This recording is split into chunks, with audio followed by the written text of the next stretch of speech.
Welcome to GK classes दोस्तों। आज हम जो वीडियो सीरीज अपने चल रही है सेकंड ग्रेड के फर्स्ट पेपर जीके के पेपर के लिए, जो जिसमें अपने कुछ महत्वपूर्ण टॉपिक्स की बात कर चुके हैं। और आज का टॉपिक होगा भारतीय विदेश नीति में नेहरू जी का योगदान। इसके प्रश्न अपन इस वीडियो में करेंगे।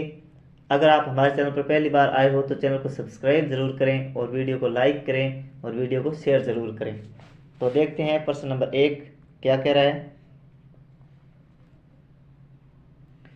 भारत ने अपनी विदेश नीति के तहत पंचशील के सिद्धांतों की घोषणा किस समय की थी?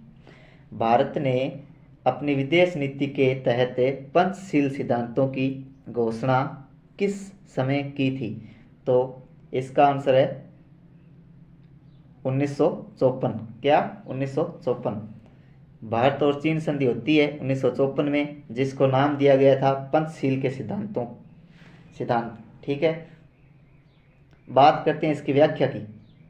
तो उस समय भारत के प्रधानमंत्री व विदेश मंत्री पंडित जवाहरलाल नेहरू थे एवं चीन के राष्ट्रपति कौन थे? माओ से तुंग एवं प्रधानमंत्री, ये राष्ट्रपति तो थे चीन के माओ से तुंग और प्रधानमंत्री थे यहाँ पे चाउ एन लाई थे। इस संधि का आधिकारिक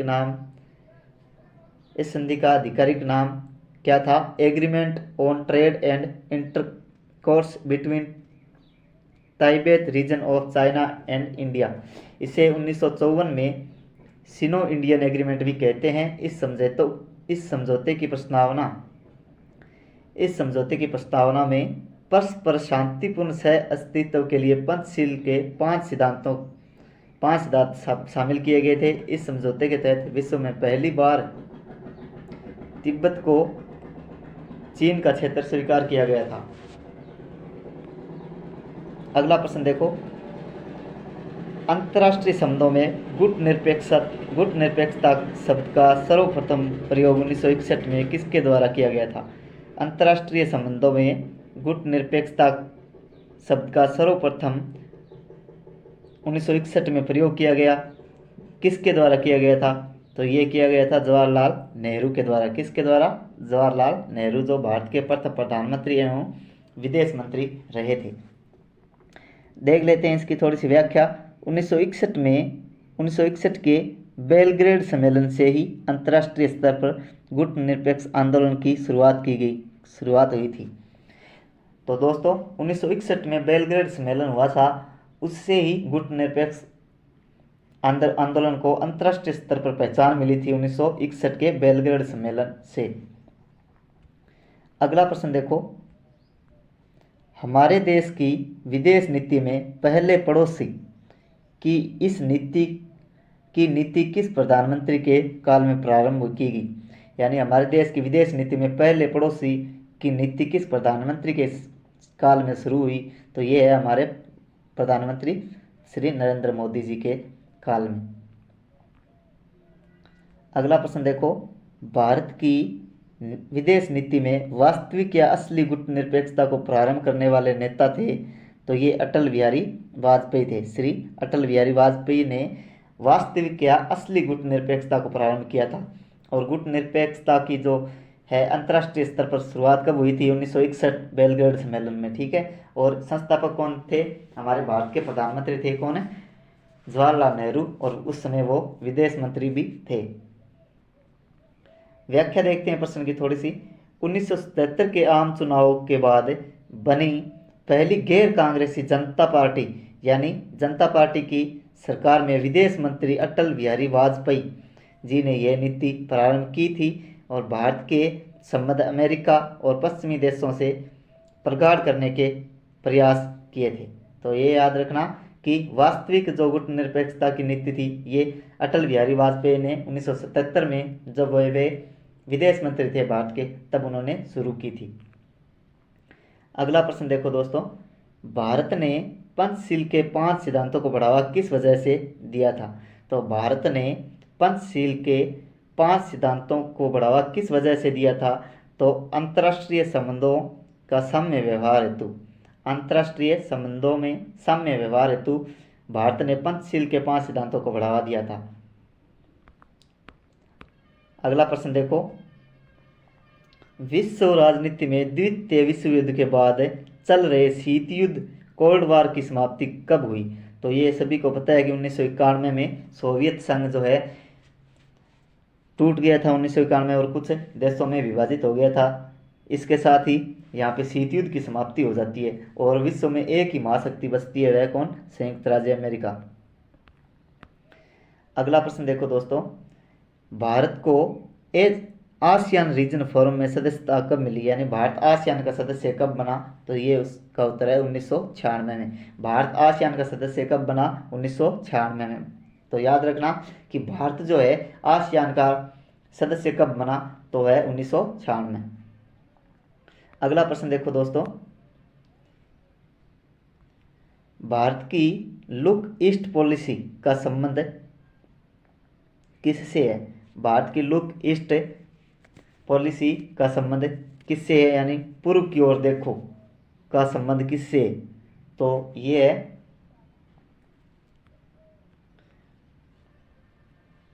आसियान से। किससे? आसियान से। भारत की लुक ईस्ट पॉलिसी का संबंध आसियान, और आसियान का सदस्य भारत कब बना? 1996 में। तो ये याद रखना। अगला प्रश्न देखो कि भारत ने पश्चिमी एशिया से संबंधों को प्रगाढ़ करने हेतु लुक वेस्ट पॉलिसी की शुरुआत किस वर्ष की? तो आप याद रखना कि लुक ईस्ट पॉलिसी जो है आसियान से संबंधित है और आसियान का सदस्य भारत कब बना? 1996 में। और लुक वेस्ट पॉलिसी की शुरुआत किस वर्ष होती है? तो लुक वेस्ट पॉलिसी यानी पश्चिमी की ओर देखो की पॉलिसी जो है ये हुई थी 2005 में। कब? 2005 में। भारत ने सोचा कि सिर्फ पूर्व की ओर देखने से कुछ नहीं होगा, अपन पश्चिम की ओर भी भारत के व्यापारों की शुरुआत करते हैं। तो 2005 में लुक वेस्ट पॉलिसी की शुरुआत होती है। ठीक है। सेंट्रल एशिया यूनिवर्सिटी किस स्थान पर प्रस्तावित है? यानी सेंट्रल एशिया यूनिवर्सिटी किस स्थान पर प्रस्तावित है? तो ये बिश्केक किर्गिस्तान। कहाँ पे? बिश्केक किर्गिस्तान में। भारत की विदेश नीति में विस्तारित पड़ोसी यानी विस्तारित पड़ोसी का संबंध किससे है? तो विस्तारित पड़ोसी का संबंध जो है ये गुजराल सिद्धांत से है। गुजराल सिद्धांत से है। विस्तारित पड़ोसी का संबंध है गुजराल सिद्धांत से। और पहले पड़ोसी की नीति प्रधानमंत्री नरेंद्र मोदी के काल में, और विस्तारित पड़ोसी ये जो सिद्धांत था ये गुजराल सिद्धांत के द्वारा दिया गया था। गुजराल सिद्धांत के द्वारा दिया गया था विस्तारित पड़ोसी। तो ये याद रखना। अगला प्रश्न देखो, संयुक्त राष्ट्र के कोरिया मिशन 1950 से 54 में न्यूट्रल नेशंस रिपेट्रिएशन कमीशन में किस भारतीय को अध्यक्ष नियुक्त किया गया था? यानी संयुक्त राष्ट्र के कोरिया मिशन कब हुआ था? 1950 और 54 में। सेंट्रल नेशन रिपेट्रिएशन कमीशन में किस भारतीय को अध्यक्ष नियुक्त किया गया था? तो ये थे के.एस. मथानिया। कौन? के.एस. थिमाया। कौन है? के.एस. थिमाया। अगला प्रश्न देखो दोस्तों, भारत अमेरिका के बीच सिंह ओबामा 21 भारत और अमेरिका के बीच सिंह ओबामा 21वीं सदी ज्ञान पहल क्या बोल रहा है कि सिंह ओबामा 21वीं सदी ज्ञान पहल की शुरुआत हुई थी। भारत और अमेरिका के बीच सिंह ओबामा 21वीं सदी ज्ञान पहल की शुरुआत कब हुई थी? तो ये हुई थी 2009 में। याद रखना 2009 में सिंह ओबामा 21वीं सदी ज्ञान पहल।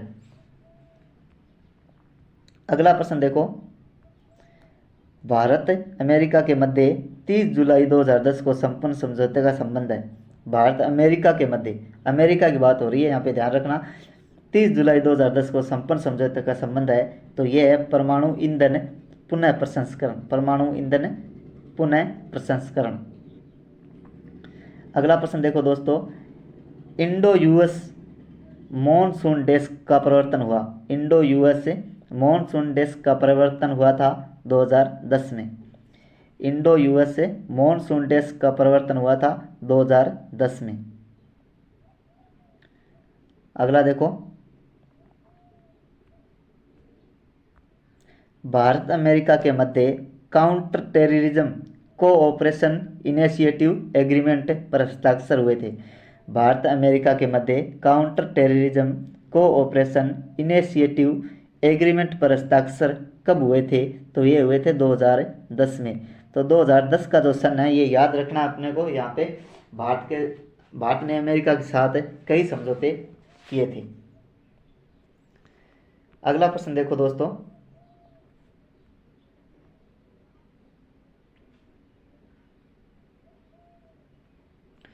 वर्ष 1983 में गुट निरपेक्ष सम्मेलन का आयोजन किस देश में हुआ? वर्ष 1983 में गुट निरपेक्ष सम्मेलन का आयोजन किस देश में हुआ था? तो ये हुआ था भारत में। तो ये याद रखना है कि भारत में जो है 1983 में जो गुट निरपेक्ष आंदोलन का सम्मेलन हुआ था 1983 में। 1983 का सन अपने को याद रखना है कि भारत में हुआ था गुट निरपेक्ष सम्मेलन का आयोजन। अगला प्रश्न देखो, भारत के साथ सुरक्षा परिषद में स्थायी सदस्य के दावेदार राष्ट्रों के संगठन G4 में शामिल है। यानी भारत के साथ जो सुरक्षा परिषद के स्थायी सदस्य बनना चाहते हैं उन देशों के समूह का नाम क्या है? G4। और उनमें शामिल कौन सा देश नहीं है? तो ये इटली शामिल नहीं है। जापान भी स्थायी सदस्य बनना चाहता है, जर्मनी भी स्थायी सदस्य बनना चाहता है, और ब्राज़ील भी जो है सुरक्षा परिषद का स्थायी सदस्य बनना चाहता है। तो जापान, जर्मनी, इंडिया और ये अपना हो गया ब्राज़ील, ये जो है G4 कंट्री कहलाते हैं। अगला प्रश्न देखो, निम्न में से कौन भारतीय हेग स्थित अंतर्राष्ट्रीय न्यायालय में न्यायाधीश रहे? तो निम्न में से कौन भारतीय हेग स्थित अंतर्राष्ट्रीय न्यायालय में न्यायाधीश रहे? तो ये है BN राव, RS पाठक, DS भंडारी और नगेंद्र सिंह। ये सभी जो है अंतर्राष्ट्रीय न्यायालय में न्यायाधीश के पद पर रह चुके हैं। और अंतर्राष्ट्रीय न्यायालय का मुख्यालय की बात करें तो इसका मुख्यालय हेग में है। कहाँ पे? हेग में।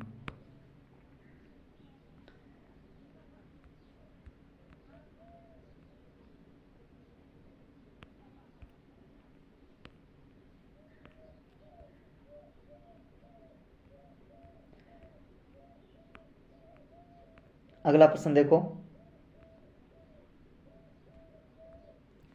निम्नलिखित में से अंतर्राष्ट्रीय राजनीति में गुट निरपेक्ष आंदोलन के सूत्रधार है।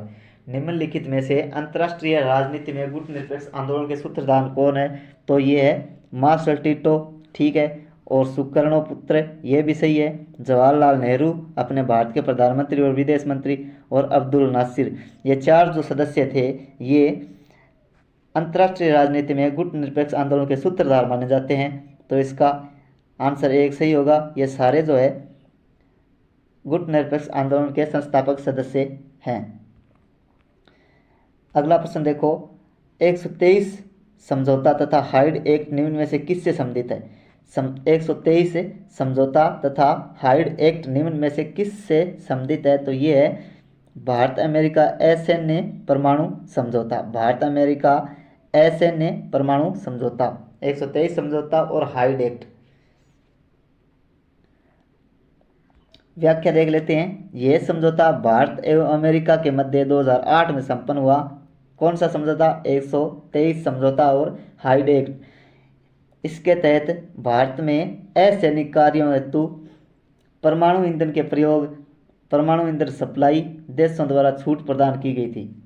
तो ये परमाणु ईंधन सप्लाई देशों द्वारा भारत को कुछ छूट दी गई थी। तो इसको क्या कहते हैं? 123 समझौता कहते हैं। अगला प्रश्न देखो, निम्न में से असम्मिलित नहीं है। तो अटल बिहारी वाजपेयी, और इधर यात्रा दी गई है, कब और किसने यात्रा किस देश की थी? तो ये प्रश्न दिया गया है। अटल बिहारी वाजपेयी ने 1979 में चीन की यात्रा की। तो ये सही है। राजीव गांधी ने जो भारत के प्रधानमंत्री थे चीन यात्रा की थी, कब? 1988 में। जियांग जेमिन चीनी राष्ट्रपति की नई दिल्ली यात्रा 1996, ये भी सही है। तो लिपेंग चीनी प्रधानमंत्री जो लिपेंग है वो 1992 में भारत आए थे क्या? तो ये इसका गलत हो जाएगा। व्याख्या देखते हैं इसकी। तो चीनी प्रधानमंत्री ली पेंग की 5 दिवसीय भारत यात्रा दिसंबर 1991 में हुई थी। चीनी प्रधानमंत्री ली पेंग की 5 दिवसीय भारत यात्रा दिसंबर 1991 में शुरू हुई थी, न कि 1992 में। अगला प्रश्न देखो दोस्तों। तो नेहरू जी ने अपने भाषण में कहा था कि शीत युद्ध के दौरान कुछ गठबंधन वैश्विक स्तर पर लाभकारी व अच्छे परिणाम नहीं ला पाए। तो ये कथन किसका है कि नेहरू जी ने कहा था कि भाषण में कहा था कि शीत युद्ध के दौरान कुछ गठबंधन वैश्विक स्तर पर लाभकारी व अच्छे परिणाम वाले नहीं निकले। तो ये सैन्य गठबंधनों के लिए प्रधानमंत्री नेहरू जी ने ये ऐसा कहा था। इस बात का कहने का तात्पर्य नेहरू जी का था कि नाटो और वारसा पैक्ट किसका था, ये सोवियत संघ का था, और नाटो जो सैन्य संगठन था ये संयुक्त राज्य अमेरिका का था। तो इनका जो है कुछ महत्व नहीं रह गया था शीत युद्ध की समाप्ति के समय। अगला प्रश्न देखो दोस्तों। तो भारत की विदेश नीति में असली गुटनिरपेक्षता की नीति किस वर्ष प्रारंभ हुई। तो ये 77-78 में प्रारंभ हुई थी। और किसने की थी, ये अटल बिहारी वाजपेयी जी ने की थी, और उस समय वह भारत के विदेश मंत्री थे। तो असली गुटनिरपेक्षता या वास्तविक गुटनिरपेक्षता की शुरुआत कहे तो आपको आंसर देना है कि ये 1977-78 में शुरू हुई थी। और शुरू करने वाले कौन थे, अटल बिहारी वाजपेयी, उस समय विदेश मंत्री थे। ये अपने को ध्यान में रखना है। अगला प्रश्न देखो दोस्तों। तो भारत सोवियत मैत्री संधि किस वर्ष संपन्न हुई। तो ये 1971 में संपन्न हुई थी। भारत सोवियत मैत्री संधि किस वर्ष संपन्न हुई, 1971 में। तो भारत सोवियत मैत्री की बात करें तो 1971 पर अपने को जाना है, ठीक है ना। अगला प्रश्न देखो। भारत में पंचशील सिद्धांत का प्रवर्तन किया। भारत में पंचशील सिद्धांत का प्रवर्तन किस वर्ष हुआ। तो ये इसका सही आंसर होगा, इसका सही आंसर होगा 1954। कौन है, 1954 इसका सही आंसर होगा। भारत में पंचशील सिद्धांत की बात आते ही अपने को 1954 पे जाना है। क्या, किस सन पे जाना है, 1954 पे। भारत में पंचशील सिद्धांत 1954 पर। और वास्तविक गुटनिरपेक्षता की शुरुआत कब हुई थी, तो 1977-78 में हुई थी। और बात करें बेलग्रेड सम्मेलन की, तो बेलग्रेड सम्मेलन जो ये प्रथम सम्मेलन था गुटनिरपेक्ष आंदोलन का, तो ये हुआ था 1961 में, ठीक है ना। और बात करें बाडूंग सम्मेलन, ये बाडूंग सम्मेलन में गुटनिरपेक्ष की नींव रखी गई थी। तो ये हुआ था 1955 में। ये बाडूंग सम्मेलन बहुत ही मोस्ट है क्योंकि ये पेपर में पूछा भी गया है। अगला प्रश्न देखो दोस्तों। तो ये अपन कर चुके इधर वाले प्रश्न। गुटनिरपेक्ष देशों का शिखर सम्मेलन समझौता सम्मेलन आमतौर पर कितने वर्ष बाद होता है। यानी गुटनिरपेक्ष देशों का शिखर सम्मेलन आमतौर पर कितने वर्ष बाद होता है। तो ये होता है 3 वर्ष बाद होता है। क्या, 3 वर्ष बाद होता है गुटनिरपेक्ष आंदोलन का शिखर सम्मेलन। अगला प्रश्न देखो। गुटनिरपेक्ष देशों का पहला शिखर सम्मेलन कहाँ हुआ था। तो ये बेलग्रेड में हुआ था, अभी बताया था आपको 1961 में हुआ था। अगला प्रश्न देखो।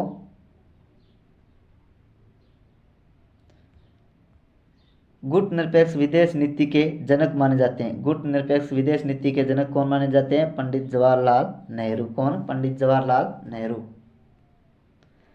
अगला प्रश्न देखो कि भारत की विदेश नीति के निर्माता माने जाते हैं। तो ये जवाहरलाल नेहरू जी माने जाते हैं। भारतीय विदेश नीति का प्रमुख विशेषता क्या है। तो भारतीय विदेश नीति की प्रमुख विशेषता पूछिए, तो ये है गुटनिरपेक्षता। कौन है, गुटनिरपेक्षता है भारतीय विदेश नीति की प्रमुख विशेषता है कि भाई ये गुटनिरपेक्ष है। भारत की विदेश नीति किसी भी संगठन का इस पे दबाव नहीं है और ये स्वतंत्र गुट विदेश नीति है, ठीक है ना। तो ये ध्यान में रखना है अपने को, क्योंकि उस समय भारत नया नया आज़ाद हुआ था तो किसी भी संगठन में भारत मिलना नहीं चाहता था, क्योंकि भारत की संप्रभुता का मामला था।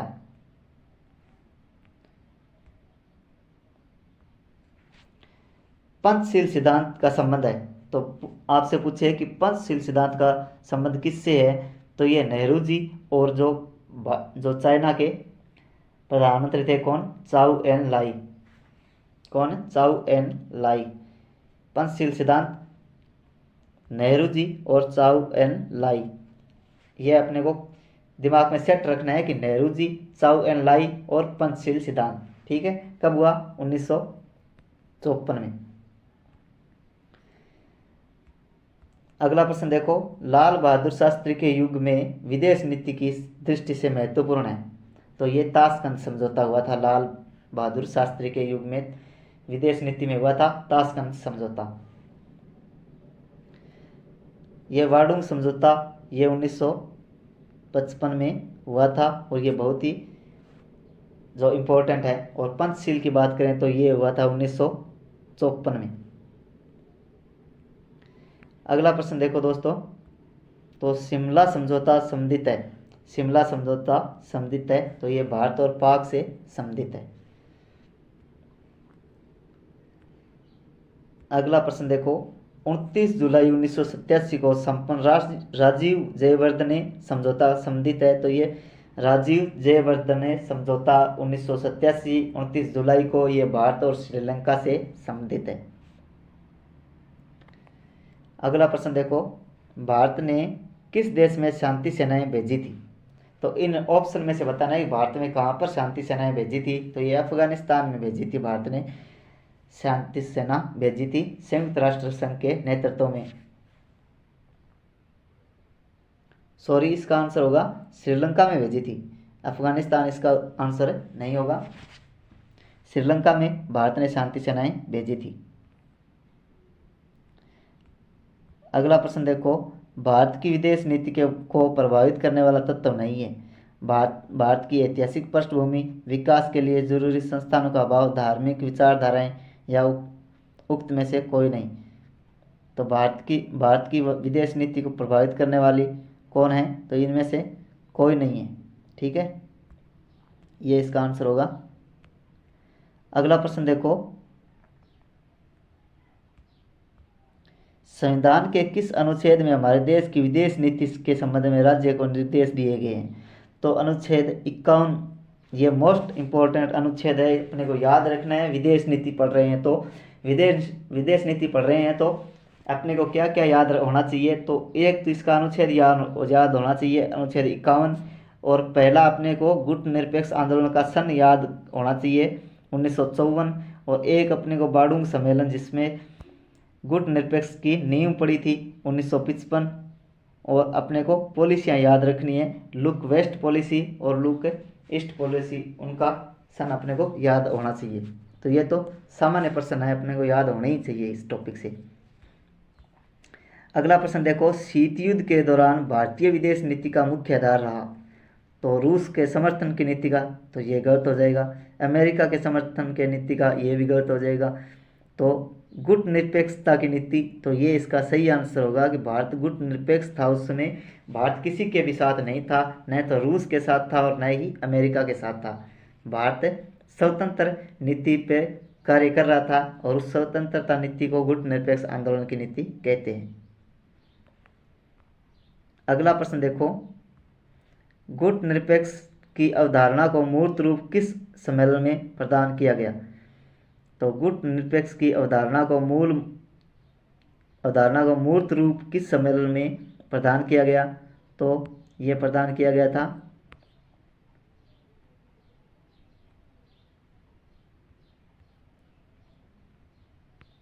ये प्रदान किया गया था 1961 के बेलग्रेड सम्मेलन में। किस सम्मेलन में, बेलग्रेड सम्मेलन में इसको मूल रूप जो है मूर्त रूप दिया गया था 1961 के बेलग्रेड सम्मेलन में। तो ये अपने को ध्यान में रखना है।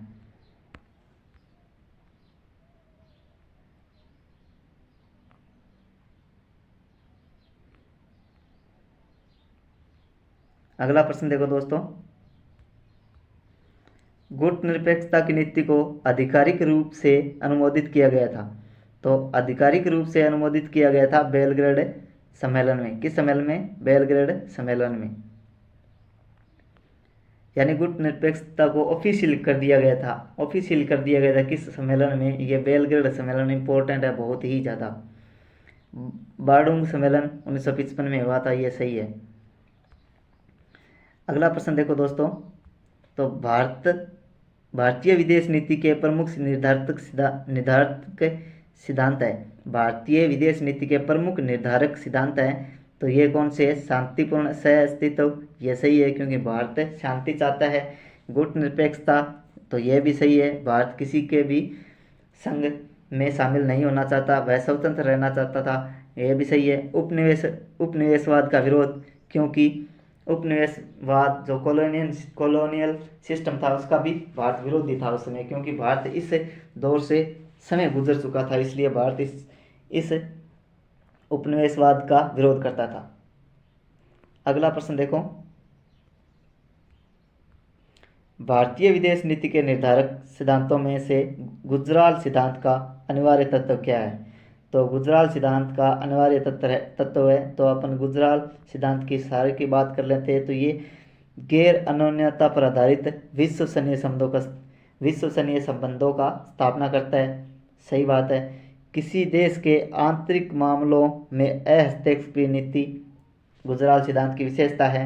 विवादों का निपटारा द्विपक्षीय शांति वार्ताओं के माध्यम से, तो ये भी सही है। तो उपरोक्त सभी इसके सही हैं। गैर अनन्य, एक बार और देख लेते हैं, गैर अनन्यता पर आधारित विश्वसनीय संबंधों की स्थापना, यानी एकदम विश्वास के साथ दूसरे देशों के साथ संबंध बनाए जाए, तो ये इसका मूल जो विशेषता थी। और किसी देश के आंतरिक मामलों पे हस्तक्षेप नहीं करना है, ये भी इसकी सही विशेषता थी। और विवादों का निपटारा द्विपक्षीय होना चाहिए, न कि एक पक्षीय, ये भी इसकी विशेषता थी। अगला प्रश्न देखो, भारत की अफ्रीका नीति का निर्धारण सर्वप्रथम किसने किया था? तो भारत की अफ्रीका नीति का निर्धारण सर्वप्रथम किसने किया था? तो ये किया था जवाहरलाल नेहरू ने। किसने? जवाहरलाल नेहरू ने। भारत की लुक वेस्ट पॉलिसी, यानी पश्चिम की ओर देखो पॉलिसी को कब अपनाया गया? तो ये अपनाया गया था 2004 में। कब? 2004 में लुक वेस्ट पॉलिसी को अपनाया गया था। अगला प्रश्न देखो, भारत की विदेश नीति की सबसे बड़ी सफलता वर्ष 2008 में किस विषय में रही थी? तो ये था अमेरिका के साथ परमाणु व्यापार समझौता को लेकर भारत की विदेश नीति की सबसे बड़ी सफलता मानी जाती है 2008 में। प्रधानमंत्री कौन थे भारत के? मनमोहन सिंह जी थे। अगला प्रश्न देखो, भारत के प्रथम प्रधानमंत्री जवाहरलाल नेहरू के विदेश नीति के प्रमुख उद्देश्य थे। तो देश की संप्रभुता की रक्षा करना, यह सही बात है, क्योंकि नया नया देश स्वतंत्र हुआ था, तो इसलिए संप्रभुता की रक्षा करना बहुत ही महत्वपूर्ण हो जाता था। क्षेत्रीय अखंडता को बनाए रखना, यह भी सही है। तेज रफ्तार से आर्थिक विकास करना, तो यह भी सही है। तो उक्त सभी इसके सही है। अगला प्रश्न देखो, गुट निरपेक्ष की नीति में जवाहरलाल नेहरू के साथ प्रमुख सहयोगी थे। तो बात करते हैं गुट निरपेक्ष नीति में जवाहरलाल नेहरू के साथ प्रमुख सहयोगी कौन थे? तो ये मिस्र के राष्ट्रपति थे अब्दुल नासिर। अब्दुल नासिर मिस्र के राष्ट्रपति। और यूगोस्लाविया के राष्ट्रपति कौन थे? Marshal Tito. Marshal Tito Yugoslavia के राष्ट्रपति। मिस्र के राष्ट्रपति अब्दुल नासिर। किसकी बात हो रही है? तो ये गुट निरपेक्षता नीति में जवाहरलाल नेहरू के साथ और कौन कौन थे उनकी बात हो रही है। तो मिस्र के राष्ट्रपति थे अब्दुल नासिर। कौन थे? अब्दुल नासिर। और यूगोस्लाविया के राष्ट्रपति मार्शल टिटो। आगे और देखते हैं और कौन थे इनके साथ में। तो Abdul Nasser, Marshal Tito, Indonesia के राष्ट्रपति सुकर्नो। तो ये इसके सही हो जाएगा, 4 ऑप्शन इसका सही हो जाएगा। Abdul Nasser, Marshal Tito, Indonesia के राष्ट्रपति कौन थे? सुकर्नो। बात करें सुकर्नो की, तो सुकर्नो इंडोनेशिया के राष्ट्रपति थे। अब्दुल नासिर मिस्र के राष्ट्रपति थे। और मार्शल टिटो थे, ये यूगोस्लाविया के थे। तो ये अपने को ध्यान में रखना है। अगले प्रश्न की बात करें तो पंचशील के सिद्धांतों की घोषणा प्रधानमंत्री जवाहरलाल नेहरू एवं चीन के प्रमुख थे कौन? चाउ एन लाई ने कब की थी? तो ये की थी 29 अप्रैल 1954। कब? 29 अप्रैल 1954 पंचशील पंचशील सिद्धांतों की घोषणा हुई थी 29 अप्रैल 1954। जवाहरलाल नेहरू एवं चीन के प्रमुख कौन थे? चाउ एन लाई। अगला प्रश्न देखो, शिमला समझौता किन देशों के मध्य हुआ? तो शिमला समझौता किन देशों के मध्य हुआ? ये भारत और पाकिस्तान के मध्य हुआ था। बात करते हैं इसकी व्याख्या की, तो 1971 में भारत पाक युद्ध के बाद 2 जुलाई 1972 को भारतीय प्रधानमंत्री श्रीमती इंदिरा गांधी एवं पाकिस्तानी प्रधानमंत्री राष्ट्रपति थी जुल्फिकार अली भुट्टो के मध्य शिमला समझौता हुआ था। और यह हिमाचल प्रदेश में यह शांति समझौता हुआ था, जो दोनों देशों की सरकारों को अनुमोदन के बाद 4 अगस्त 1972 को लागू हो गया था। 4 अगस्त 1972 को लागू हुआ था, 2 जुलाई 1972 को ये शिमला समझौता हुआ था। और कौन कौन थे शिमला समझौता में? तो ये थे भारत की प्रधानमंत्री इंदिरा गांधी और जो पाकिस्तान के राष्ट्रपति थी कौन? जुल्फिकार भुट्टो। अगला प्रश्न देखो, निम्न में से भारत किसका सदस्य है? तो भारत जो है निम्न में से किसका सदस्य है? तो भारत इसमें से ब्रिक्स का सदस्य है, ये अपने को ध्यान रखना है। तो बिम्स्टेक का सदस्य भी भारत है और ब्रिक्स ये भी भारत इसका सदस्य है और जो G4 का भी सदस्य है। और बात करें तो हिमतक्षेप इसका भी सदस्य भारत है और क्वाड का भी सदस्य भारत है। ओपेक का सदस्य भारत यहाँ पे नहीं है, तो इसका ये ऑप्शन सही हो जाएगा। अगला प्रश्न देखो, वर्ष 2015 में भारत बांग्लादेश समझौते के तहत भारत ने अपनी कुल कितनी बस्तियां बांग्लादेश को सौंप दी थी? वर्ष 2015 में भारत और बांग्लादेश के मध्य एक समझौता हुआ था और भारत ने अपनी 111 बस्तियां जो है बांग्लादेश को सौंप दी थी। अगला प्रश्न देखो, भारत के किस प्रधानमंत्री के काल में पाकिस्तान के साथ बस डिप्लोमेसी प्रारंभ की गई थी? तो भारत के किस प्रधानमंत्री के काल में पाकिस्तान के साथ बस डिप्लोमेसी प्रारंभ की गई थी? तो ये थे अटल बिहारी वाजपेयी। अगला प्रश्न देखो, तो निम्न में से कौन सा कथन असत्य है? तो गुटनिरपेक्ष देशों के प्रथम सम्मेलन 1961 में 25 राष्ट्रों ने भाग लिया। तो ये देखते हैं कि गुटनिरपेक्ष का जो प्रथम सम्मेलन था उसमें 1961 में हुआ था बेलग्रेड में। 25 देशों ने भाग लिया था क्या? तो ये इसका सही आंसर हो जाएगा, नहीं लिया था यहाँ पे। और प्रथम गुटनिरपेक्ष सम्मेलन यूगोस्लाविया के राजधानी बेलग्रेड में 1 सितंबर 1961 में आयोजित हुआ। तो ये भी सही है, यूगोस्लाविया की राजधानी है बेलग्रेड। बेलग्रेड में प्रथम सम्मेलन हुआ था गुटनिरपेक्ष आंदोलन का। ठीक है, गुटनिरपेक्ष आंदोलन उपनिवेशवाद एवं नस्ल भेद की नीतियों में विश्वास नहीं रखता। तो ये भी सही है।